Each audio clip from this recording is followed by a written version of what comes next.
భక్తులకు ఏర్పాట్లకు ఇప్పుడు ముఖ్యంగా మనకు ఈ సమ్మక్క సారక్క సందర్భంగా భక్తులు ఎక్కువ అవటం ఎవ్రీ ఆల్టర్నేట్ ఇయర్ మనం చూస్తున్నాం. దానికి తగ్గట్టు ఏర్పాటు ఎలా చేయాలన్నది మేము అధికారులతో సమీక్ష చెప్తున్నాం. ముఖ్యంగా మనం భక్తులు రాగానే వాళ్లకు రానున్న రోజుల్లో ఇంకా చలికాలం పోయి ఎండ ఉంటుంది, ఎక్కువసేపు వెయిటింగ్ లేకుండా వాళ్ళు దర్శనం ఎలా చేయాలన్నది దానిపైన ఇప్పుడు మనం సమీక్ష చేస్తున్నాము.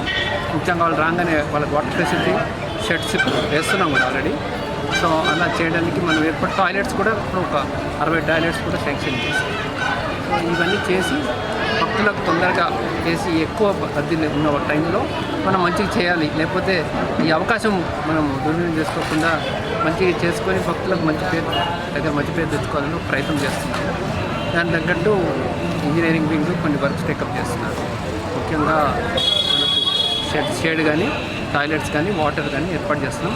ఇప్పుడు మనకు వేరే ఎంట్రన్స్ కూడా ఇప్పుడు ఏర్పాటు చేస్తాం కదా ఇక్కడ. ఇప్పుడు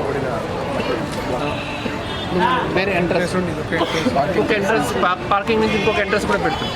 సో ఇప్పుడు నేను ఏం చెప్తానంటే ఇప్పుడు కొంచెం ఇక్కడ పాత బిల్డింగ్ తీసేసి అక్కడ కూడా ఒక కెనపీ టైప్ షెడ్ వేసేసి ఇప్పుడే చెప్తున్నాను నేను.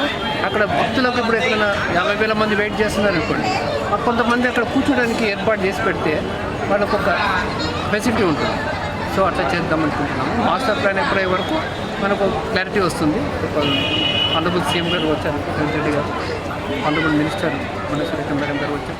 వాళ్ళు చర్చించి మాస్టర్ ప్లాన్ ఫైనలైజ్ అయితే మనం తొందరగా వర్క్స్ టేకప్ చేస్తాం.